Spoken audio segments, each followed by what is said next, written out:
I'm Kieran Conway and you're watching Sporting Icons. This is the biggest platform in boxing, and I'm meant to be world champion. I'll go all the way.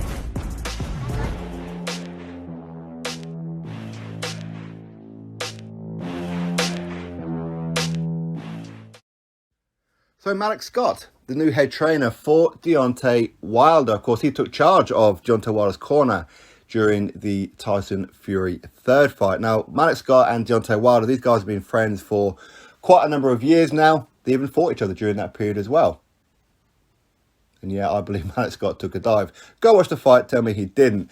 But anyway, that's my opinion. Now, these guys have been friends for the longest time. They said that when they first met each other, it was like a where have you been all my life kind of moment. So there's obviously some kind of deep love and friendship. Quite how deep?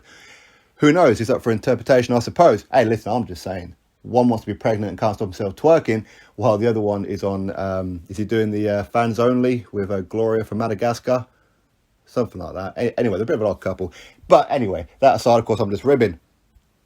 Now, Malik Scott, we have to give him some credit, okay? Now, this was his first time at the rodeo, so I thought that his tactics were pretty good, okay? He got Wilder into shape, he got Wilder focused, and his tactics were pretty good for the first, I want to say, 4 rounds. But as I said before the fight, and many of you have reiterated that as well, that if Wilder was to try something new against Tyson Fury, at some point, if it wasn't working, he's just going to revert to type. Fight scared, back foot, and maybe look for the right hand once in a while. And that's duly what happened.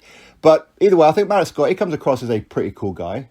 Okay, I think he speaks a lot of sense. He speaks from of course, he's Team Wilder, but he speaks from a neutral perspective, if you like. Okay, he gives an honest opinion on things, and he gives Tyson Fury all the credit in the world. Anyway, Malik Scott, he mentioned or spoke about the injuries sustained by Deontay Wilder, and this is what he had to say.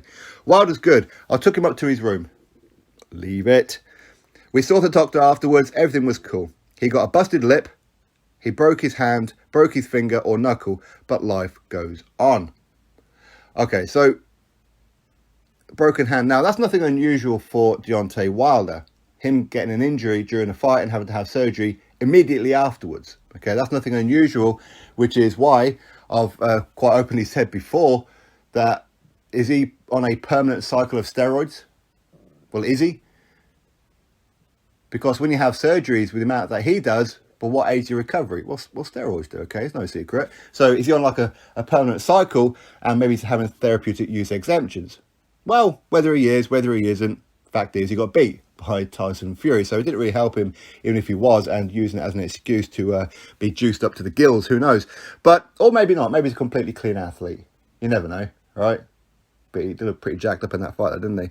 But for him to have a broken hand, now for me, the only point I could really look at and think, well, if he did get a broken hand, which of course I don't doubt it, but if he did, it's probably round number 4 when he dropped Fury for the first time, when he hit him with a straight right on the forehead. So if you're going to break your hand, your fingers or anything like that, it's probably going to be in that moment. So if it wasn't the moment and it happened afterwards, then the only way that he could have possibly broke his hand was when he was getting bounced around on the canvas or when he was trying to smell that rope.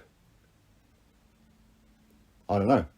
But for him to get broken hand, I mean, the amount of surgeries that Deontay Wilder's had, he must have a hand like the Terminator or RoboCop. Okay, I mean, the amount of pins and metal that he's got in it is unbelievable. It must be. I mean, quite how he gets through customs without the things getting beeped off all the time, I have no idea. But either way, as I said, it's really nothing unusual. Now, a busted lip, hey, that's just standard procedure. You know, unless, of course, he got his lip busted because he stretched it out. No, forget it. But I think that a broken finger, a broken knuckle, all that kind of thing. So clearly he's going to be out for quite some time, isn't he? Which I would fully expect anyway, because that fight would have taken a lot out of him. That a lot of miles were put on the clock of this one. Wilder ain't no spring chicken. He's 35, coming up 36? He's no spring chicken. And for the kind of shellacking that he took in the second fight especially, and of course in this third fight, he's going to add a lot of miles to it, which is why I'm leaning towards him probably never fighting again.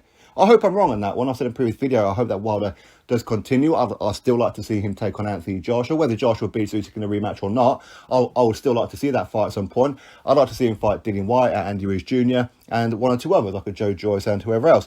So I'd like to see him continue, but will he? I mean, his desire, or the desire for him to be boxing, hasn't really been there for quite some time. He said he hates training. He can't wait for the day that he retires. But there again, he did show a huge warrior spirit and heart in that Tyson Fury fight, because let's be honest, that's all he had left. He didn't have a punch left. He didn't have anything left. All he had was a few drops of fuel left in the tank, and maybe not even that. It's probably just steam. So yes, he showed a lot of heart, that's for sure. And I do believe that Fury was carrying him for quite some time, or maybe Fury was a little bit nervous, just in case Wilder was playing possum, because Wilder, he does look tired in some fights anyway, and has pulled out the detonator before. So maybe that's why Fury didn't jump on him sooner. Okay, but anyway, I thought that Wilder done quite well in that fight. I thought Malik Scott, his instructions were pretty good. I think it was round number 9 though, when he was telling Wilder to keep going to the body of Tyson Fury. That I will probably disagree with when you're that late in the fight. But at the same time, the tactics that he was using, going to the body, Tyson Fury is a 6'9" guy. Okay, he's a huge man with a huge target on him, as in his midriff, his torso. He's very, very fast on his feet. How do you slow people down? Well, you go to the gut, don't you? Wilder did very well, but of course it was a ploy to try and get Fury to bring his arms down at some point and then land one over the top.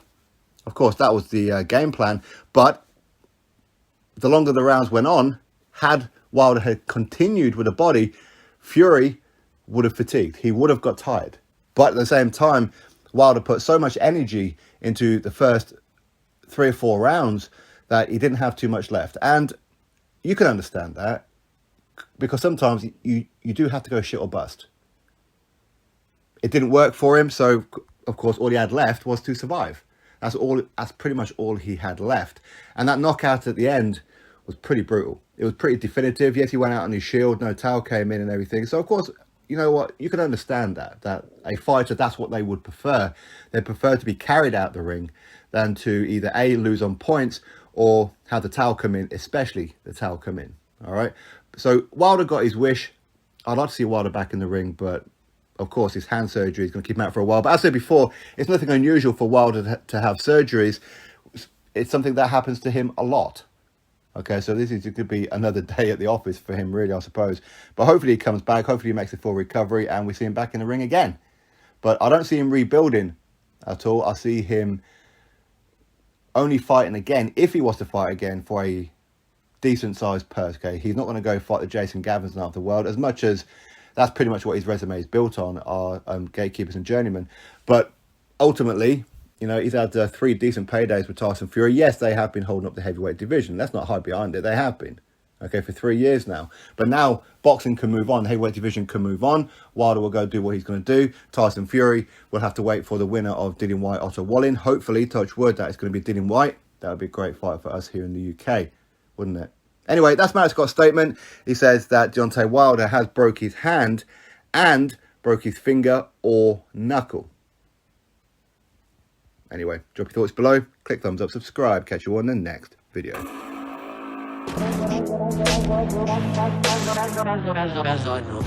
not trying to be biased, but it's the best city in the country, so when it comes to the fight nights, they're probably one of the loudest, and they get behind the rules, so it's going to be a good loud night.